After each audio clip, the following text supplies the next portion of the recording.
for an auto announcement from the NDP. My name is Tracy Ramsey. I'm the Member of Parliament for Essex. We're joined here by Brian Massey, the Member of Parliament for Windsor West, Cheryl Hardcastle, the Member of Parliament for Windsor-Tecumseh. Our leader, Jagmeet Singh, has joined us down here, and we have Manny Cardoso, who's the first Vice President of Unifor Local 444, and John Dagnolo, who is the President of Unifor Local 200. Welcome.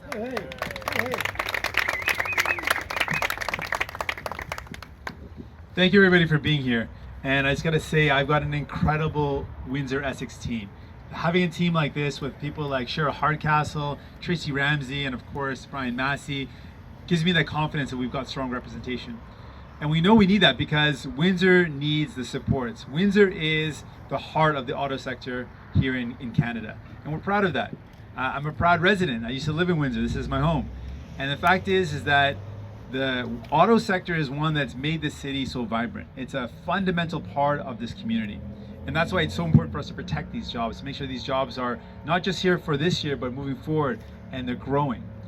And the reality is that this Liberal government has failed to consider in a broad way and a strong way developing a policy that actually will bring strong manufacturing back to Windsor and across Canada. They failed Windsor. Now, most recently, the example of how short-sighted their vision is and how neglectful they've been when they put forward an incentive to encourage the purchase of electric vehicles. The vehicle that's made in Canada, the vehicle that's proudly made here in Ontario, made proudly here in Windsor, was excluded.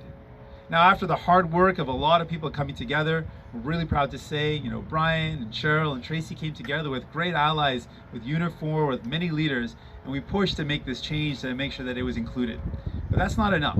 It's not enough for the minister to come here and apologize for neglecting Windsor or neglecting to cover the car that's built in Canada, that's built here in Windsor, that actually is electric.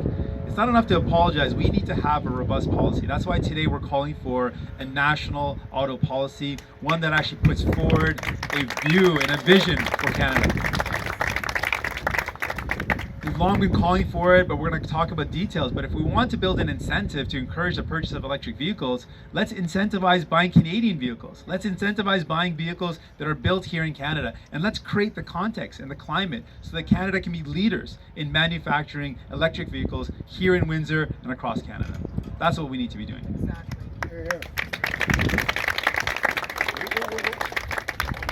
Now, we've known that we're proud of the workers. We're proud of our workers here in Windsor. We've got incredible workers, world-class workers, some of the best in the world.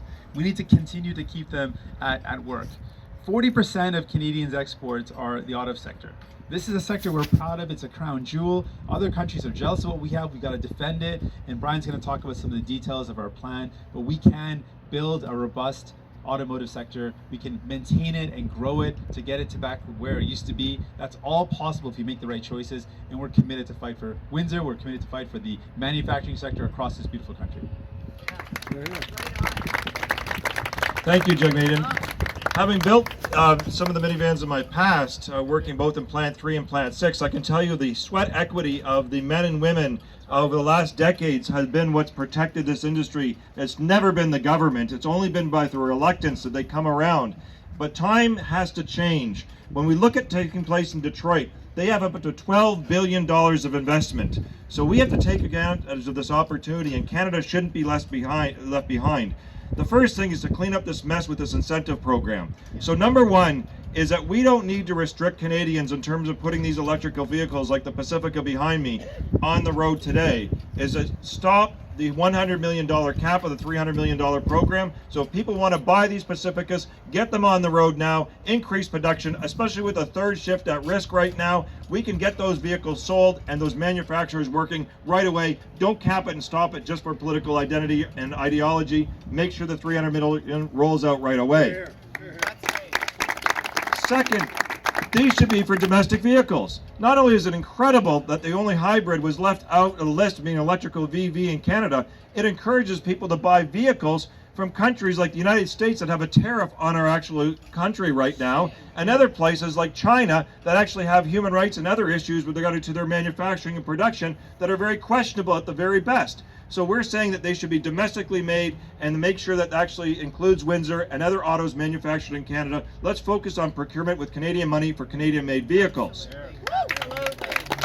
Now, what was odd about the investment in itself, and what should change as well, is $5,000 per vehicle, and they excluded the Pacifica. As we all know, we get it on the list, but the reality is the Pacifica also is multi-passenger. So the more vehicles we can get off the road, the more the vehicle's environmentally friendly, the more benefit we all have. So this, what we're announcing, is we will be pushing the minister really hard, is have this for a $10,000 incentive for the Pacifica. Reward the cars that get more cars off the road, environmentally improving by the way that they have their capabilities, and we shouldn't be subsidizing vehicles that are basically golf carts that may eventually have one person on the road or two person on the road. They should be certified under the NAFTA rules, and they should also meet the Highway Transportation Act. And most importantly, a vehicle like this is worth $10,000 in incentive. The province of Ontario did it, and the minister complained about the province of Ontario was here about their incentive, which was $10,000 being cancelled. Well, Navdeep Bains, live up to your own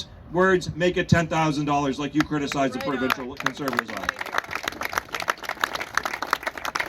One other aspect with regards to this is very important, is that they changed the business incentive write-off program. So under 1 year now, up to the businesses can write off vehicles for new purchasing of vehicles. But what they did do in all of this, they left out the not-for-profit sector. So what we will be doing is announcing a project and a commitment to equal the playing field there. So not-for-profits getting a $10,000 to $15,000 rebate as well. They should be treated at very minimum like businesses. This will make really good sense. So why shouldn't Habitat for Humanity and other not-for-profits like Crime Stoppers and so forth across these communities get the same benefits as some of these corporations that are getting free fridges?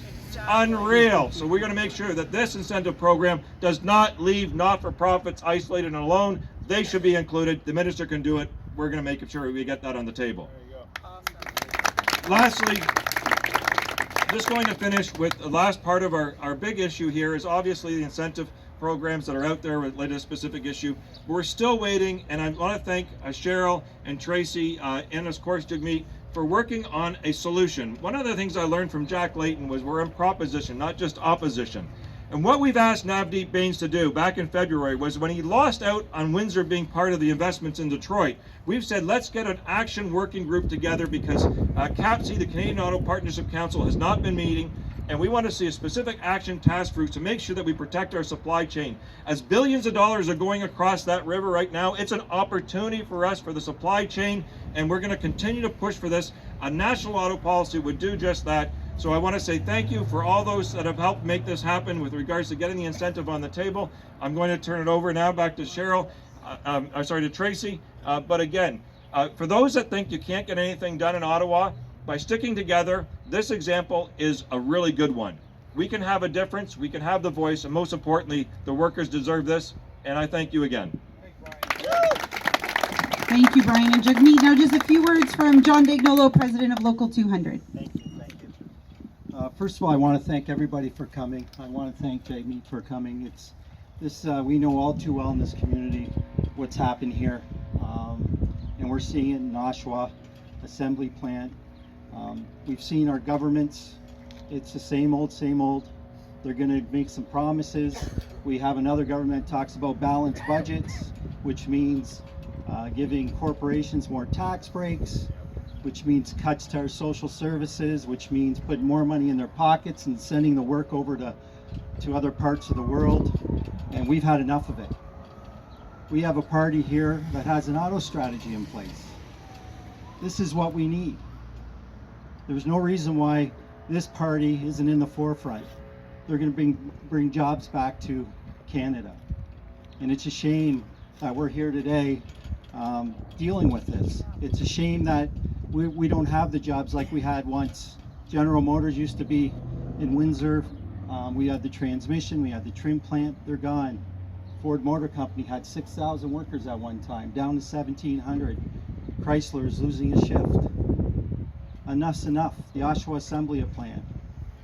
Enough's enough.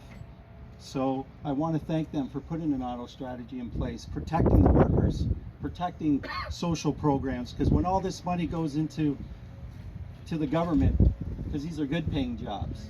These are jobs where we put a lot of money in the taxes, and I'm just happy that you are doing this for us. Thank you so much. Okay, and Manny Cardoso, first Vice President of Local 444.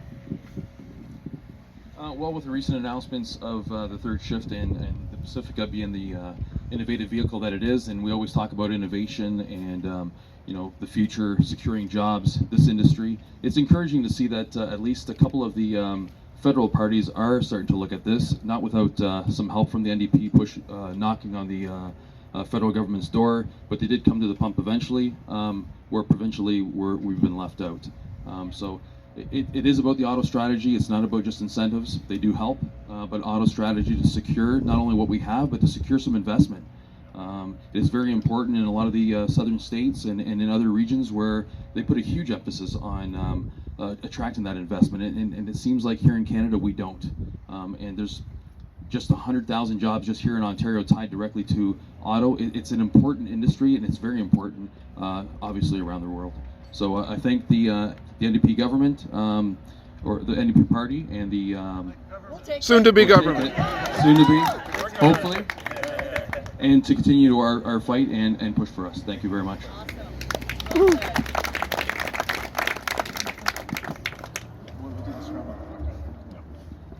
Thank you very much, and get a Pacifica.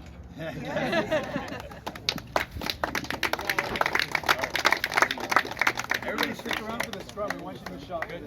Hey, there's some food in the basement, folks. Not yet.